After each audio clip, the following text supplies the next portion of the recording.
दोस्तों आज मैं बात करने जा रहा हूँ यूपीएससी सिविल सर्विस एग्जाम क्या है।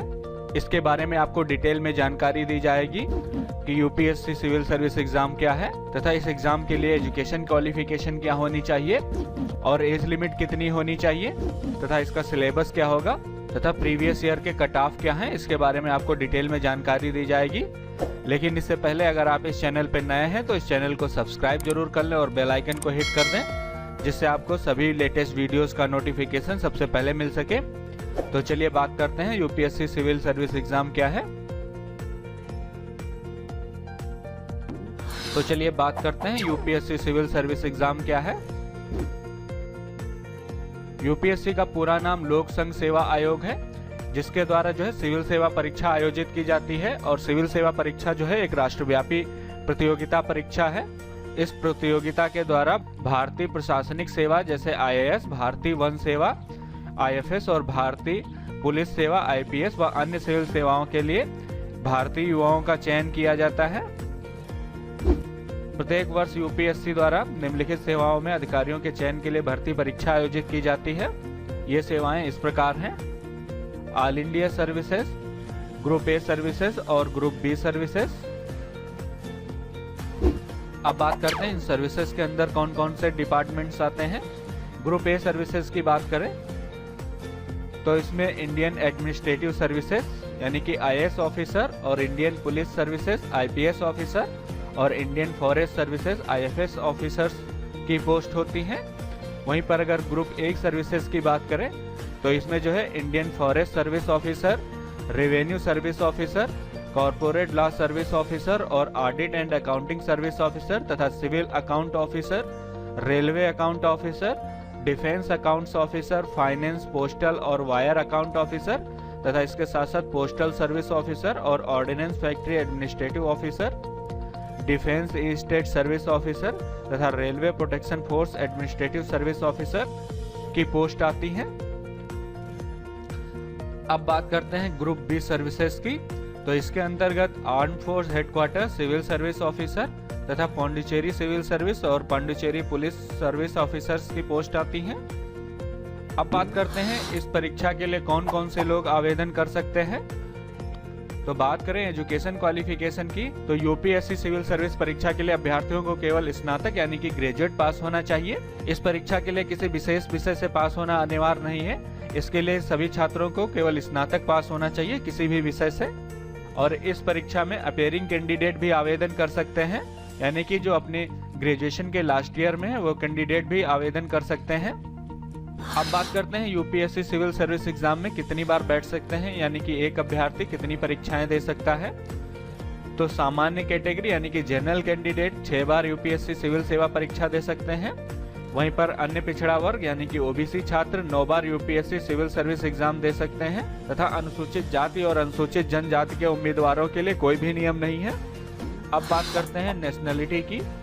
तो अगर राष्ट्रीयता की बात करें तो भारतीय प्रशासनिक सेवा, भारतीय वन सेवा और भारतीय पुलिस सेवा के लिए आवेदन करने वाले छात्र जो है भारतीय नागरिक होने चाहिए तथा अन्य सभी सेवाओं जैसे भारत के नागरिक, नेपाल के नागरिक, भूटान के नागरिक तथा तिब्बत के शरणार्थी जो 1 जनवरी 1962 से पहले भारत में आए हैं आवेदन कर सकते हैं ग्रुप बी और ग्रुप ए की सेवाओं के लिए।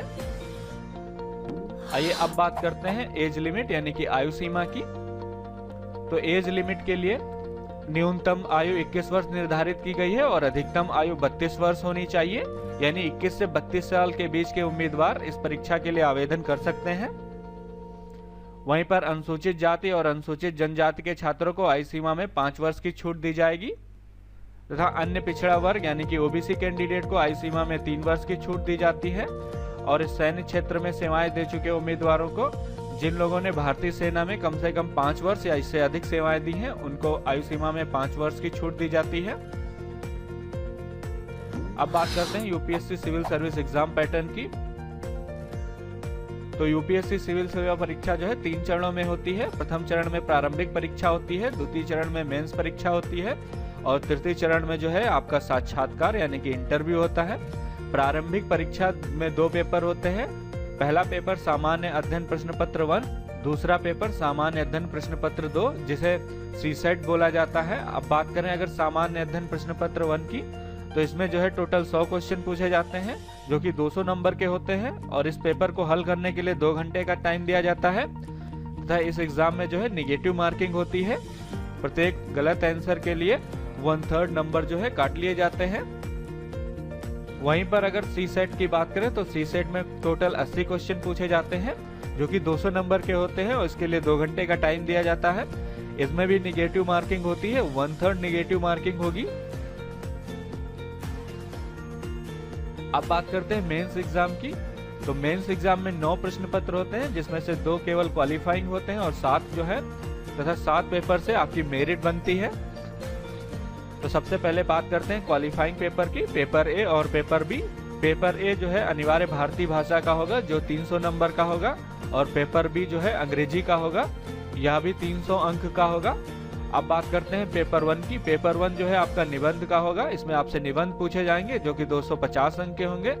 वहीं पेपर 2 जो है सामान्य अध्ययन 1, ये 250 अंक का होगा और पेपर 3 जो है सामान्य अध्ययन 2 जो कि 250 अंक का होगा।